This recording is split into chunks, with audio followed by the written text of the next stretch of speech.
kembali lagi di Islam Itu Indah. Jamaah Islam Itu Indah yang dirahmati Allah masih membahas tentang tema kita pagi hari ini. Tahun baru, jiwa yang baru. Alhamdulillah. Nah sekarang kita lanjut nih. Tadi sempat kita bahas bahwa menghadapi tahun baru ini kalau bisa jiwa kita bersih ya Bu ya. Banyak orang juga yang mungkin buat yang di rumah juga datang nih berziarah nih. Mengingat juga kematian. Wah Masya Allah luar biasa. Pertanyaannya apakah benar dengan melakukan ziarah ini bisa membuat jiwa kita menjadi bersih? Kita tanya guru kita Habib Usman. Fadhol Bib, silakan.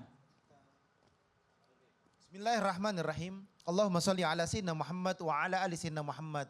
Ingat, ziarah adalah bentuk sunnah yang dilakukan oleh baginda Nabi besar Muhammad sallallahu alaihi wasallam.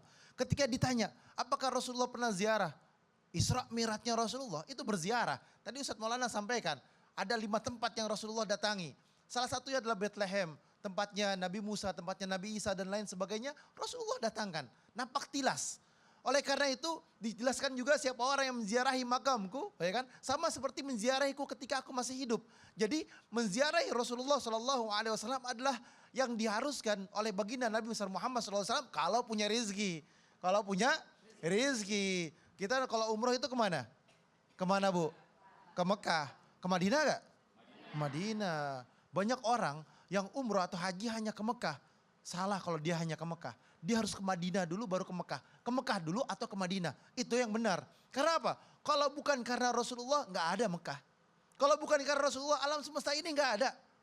Allah menciptakan langit dan bumi beserta isinya karena Nabi Muhammad Sallallahu Alaihi Wasallam. Kembali lagi ziarah. Ziarah adalah bentuk kita ingat kepada Allah Subhanahu Wa Taala. Ziarah adalah kita mendatangi. Siapa? Orang tua kita yang berpulang ke rahmatullah. Atau saudara kita. Atau siapa lagi? Atau anak kita. Atau siapa lagi? Tetangga kita. Atau orang yang kita cintain. Atau kakek kita. Atau istri kita, suami kita. Kita datang ke tempat tersebut. Ingat akan kematian. Kullu nafsin dha'iqatul maut. Siapapun manusia. Siapapun yang ada di muka bumi ini. Makhluknya Allah Subhanahu Wa Taala. Yang bernapas. Pasti akan dicabut nyawanya oleh Allah Subhanahu Wa Taala. Ketika kita menziarahi, kita ingatkan diri kita, suatu saat besok saya akan ada di tempat tersebut. Suatu saat besok kita akan dikuburkan, kita akan dimandikan, disolatkan, dikafankan, dan akan dibawa keranda kita akan dikuburkan, dan kita akan ditinggalkan. Ingat, apa yang kita bawa amal ibadah. Kalau kita memiliki amal ibadah yang bagus, niscaya kita akan selamat. Kalau kita nggak punya amal ibadah, siap gak buat meninggal? Bu, siap buat mati gak? Mati untuk hidup atau hidup untuk mati? Kalau ada orang lagi mau ujian, ya kan? Tiba-tiba gurunya bilang hari ini ujian setengah semester. Atau kalau misalkan sekolah hari ini ulangan ya. Wah kalau yang nggak belajar stres itu. Waduh, bakalan ujung-ujungnya nyontek. Tapi mereka yang pintar, yang biasa belajar, gak usah takut. Dia mau ulangan hari ini, besok kapan aja siap. Sama mereka yang beriman, bertakwa kepada Allah. Mereka yang sholatnya rajin, bangun malam, puasa gak tinggal. Beribadah kepada Allah dengan sebaik-baiknya. Kapanpun dipanggil sama Allah, dia siap. Dia yakin, Allahumma rzuqna ya Allah, nazara ila wajhikal karim. Berharap akan berjumpa dengan Allah Subhanahu Wa Taala. Berjumpa dengan Nabi Muhammad Sallallahu Alaihi Wasallam. Kalau mereka yang siap.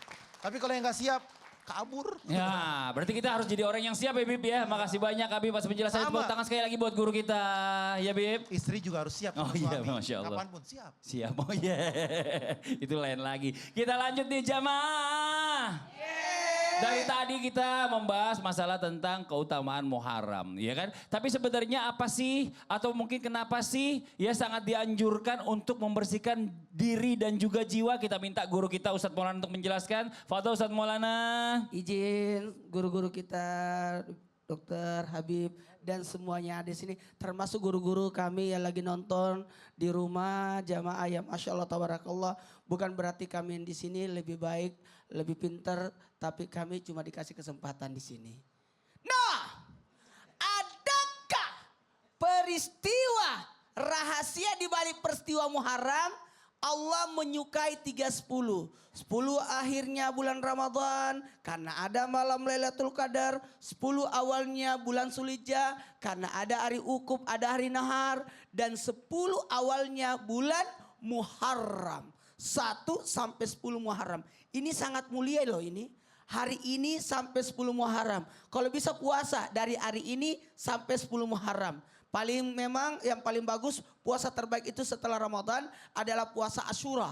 Bahkan Nabi menganjurkan seandainya aku masih hidup tahun depan akan kupuasakan juga 9-nya Tasyu'ah. Jadi harusnya puasa Kamis dan Jumat nanti. Tanggal 27, 28. Itu 9 dan 10 Muharram. Apa sih peristiwa? Karena di 10 Muharram atau hari Asyura itu kemenangan para nabi. Nabi Nuh sandar perahunya. Sandar perahunya di 10 Muharram. Kebayang gak banjir kemudian lantas sandar perahunya. Itu terjadi 10 Muharram. Apalagi di 10 Muharram Nabi Idris diangkat ke langit. Lalu di 10 Muharram Nabi Yusuf keluar dari penjara. Nabi Ayub sembuh dari penyakitnya. Wah, Nabi Yakub sembuh dari butanya. Bayangkan Nabi Musa melewati laut yang terbelah itu di 10 Muharram. Nabi Ibrahim terbebas dari api Namrud di 10 Muharram. Nabi Daud alaihissalam itu terhindar dari fitnah di 10 Muharram. Nabi Sulaiman dilantik jadi raja di 10 Muharram. Jadi 10 Muharram itu hari yang istimewa.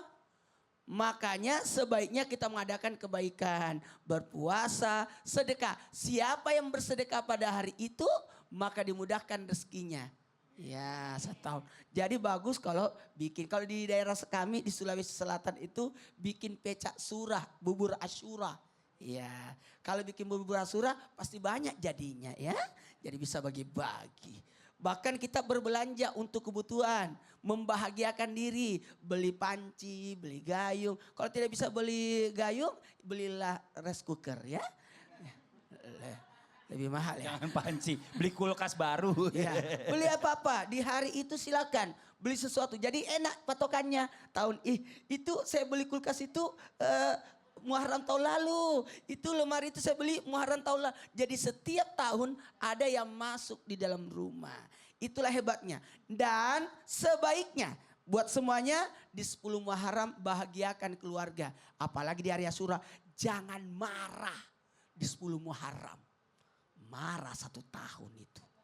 Kalau bahagia di 10 Muharram insya Allah bahagia. Senang ya.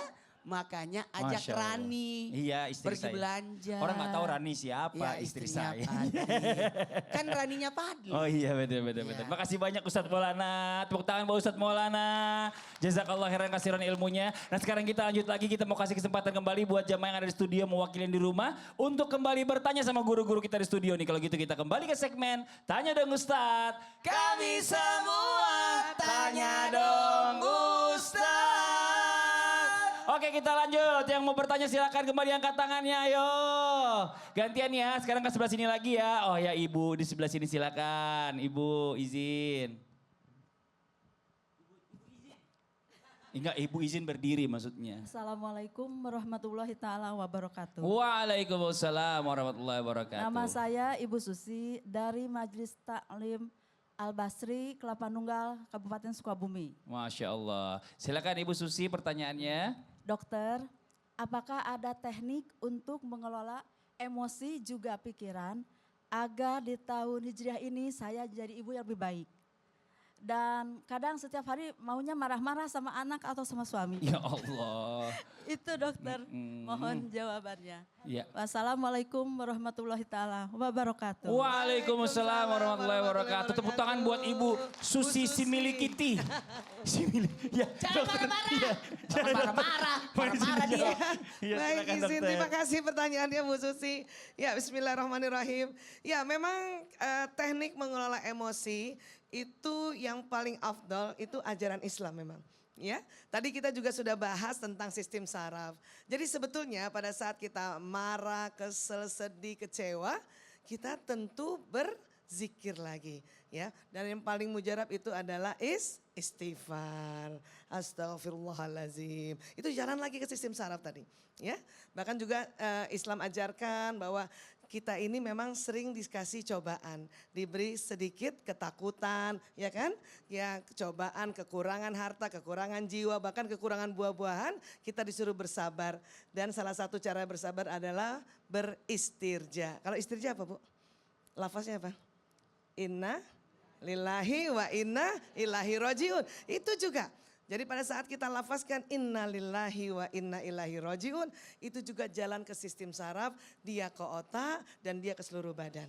Ya, Masya Allah. Nah, ada lagi yang diajarkan oleh Rasulullah SAW.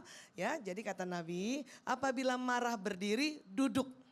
Ya, sama seperti tadi yang Ustadz Maulana sampaikan, ya, kita harus bergerak. Ya, ibu kan kalau marah mana sama suami berdiri atau langsung duduk, Bu. Nah, pada saat duduk itulah ya istighfar, istirja gitu. Bahkan kalau masih marah duduk, rebahan. Saya sering rebahannya itu nggak di tempat tidur, Bu, di lantai. Jadi suami saya kalau lihat saya rebahan di lantai itu sudah tahu bahwa istrinya lagi marah. Kode. Tapi memang betul. Jadi pada saat kita rebahan di lantai ya, itu nanti seluruh pori-pori kita kena lantai. Sehingga pada saat kita istighfar ya dan kita berzikir, maka nanti energi marah itu terserap ke tanah. Makanya pas bangun udah bisa senyum lagi. Makanya suami saya lebih senang saya rebahan di lantai daripada saya cuman waktu saya rebahan di lantai biasanya yang dia lihat apa, ini nafas nggak ya istri saya. Makanya dilihat dulu, oh dia nafas ya. Dan anak-anak juga senang. Kalau saya lebih senang kalau misalnya lagi marah atau kesel langsung duduk. Terus dia lihat ibunya tarik nafas, lihat ibunya istighfar. Oh dia senang tuh. Oh ibu saya lagi marah cuman sudah mulai mahir mengelola emosi dengan berubah posisi. Ya Bu ya. Jadi kalau lagi marah kesel berubah posisi ya.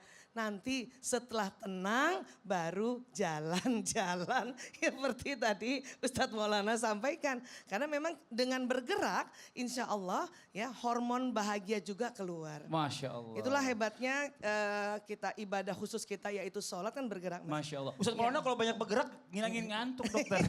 Karena kalau pagi-pagi Iya, kadang-kadang iya. undangan sampai malam Tapi gitu. betul nanti hormon bahagianya keluar Oh gitu dari sini. Masya Allah. Makanya jadi Makasih kayak- banyak dokter. Ya, Masya Allah. Jadi terima kita kasih. tahu alasannya. Tepuk Ya, tangan kayak buat gitu dokter ya. Aisyah. Ya, Buat Ibu Susi.